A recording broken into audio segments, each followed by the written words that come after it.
ഇത് ഞങ്ങളുടെ പുതിയ പ്രോപ്പർട്ടി ആണ് കേട്ടോ. ഒരു ലക്ഷറി വില്ല, അതും നമ്മുടെ ദൊഡ്ഡപേട്ട പീക്കിന്റെ അടുത്തായിട്ട് വരും. ഊട്ടി മെയിൻ ടൗണിൽ നിന്ന് ഒരു 10 കിലോമീറ്റർ ദൂരം വരും കേട്ടോ. എന്ന് വെച്ചിട്ട് കാട്ടിലൊന്നല്ല കേട്ടോ ഞങ്ങളുടെ പ്രോപ്പർട്ടി ഉള്ളത്. ടൗണില് ആൾക്കാരൊക്കെ താമസിക്കുന്ന സ്ഥലത്ത് തന്നെയാണ്.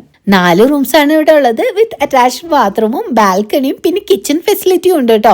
ടൗണിലത്തെ ബഹളങ്ങളിൽ നിന്നൊക്കെ നീങ്ങിയിട്ട് കുറച്ചും കൂടി പ്രൈവസി ഇഷ്ടപ്പെടുന്ന, നല്ല വ്യൂ ഉള്ള സൈലന്റ് ഏരിയ പ്രതീക്ഷിച്ച് വരുന്നവർക്കാണെങ്കിൽ ഈ പ്ലേസ് ബെസ്റ്റ് ആയിരിക്കും എന്നാണ് എനിക്ക് തോന്നിയത് കേട്ടോ. ഇപ്പൊ ഇച്ചിരി നാളായിട്ട് റെസ്റ്റിലാണെങ്കിലും പണ്ട് ഒത്തിരി അങ്ങ് ട്രാവൽ ചെയ്തൊരു എക്സ്പീരിയൻസ് ഉള്ളതുകൊണ്ട് തന്നെ ഞങ്ങൾ ഈ ഓരോ റൂംസിന്റെ റേറ്റിനെ അധികം കത്തിയൊന്നും വെക്കില്ല കേട്ടോ. നിങ്ങളുടെ ബഡ്ജറ്റിനനുസരിച്ച് തന്നെ തരാനായിട്ട് മാക്സിമം നോക്കാം. പിന്നെ പബ്ലിക് ഹോളിഡേയ്സും വീക്കെൻഡ്സും ഒരു എക്സെപ്ഷൻ ആണ്.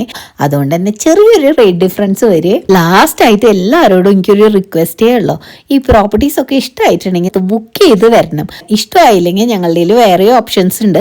ഇനി അതും കണ്ട് ഇഷ്ടമായില്ലെങ്കിൽ നിങ്ങളുടെ അഡ്വാൻസ് തിരിച്ചു തരുന്നതായിരിക്കും. ബുക്ക് ചെയ്യാണ്ട് നിങ്ങളുടെ വാക്കിന്റെ പുറത്ത് മാത്രം ഞങ്ങൾക്ക് ഒരു പ്രോപ്പർട്ടിയും ഹോൾഡ് ചെയ്ത് വെക്കാൻ പറ്റില്ല. അതുകൊണ്ടാണ് കേട്ടാ. ഊട്ടിയിൽ വരാൻ എന്തെങ്കിലും ഒരു പ്ലാൻ ഉണ്ട്, ഇവിടെ താമസിക്കുന്ന ആഗ്രഹം ഉണ്ടെങ്കിൽ ഈ വീഡിയോയിൽ കാണുന്ന എൻ്റെ ഏട്ടൻ്റെ, അതായത് മിഥുൻ്റെ നമ്പറേക്ക് എന്തായാലും വിളിക്കാൻ മറക്കരുത് കേട്ടാ. അപ്പൊ see you in Ooty. Bye.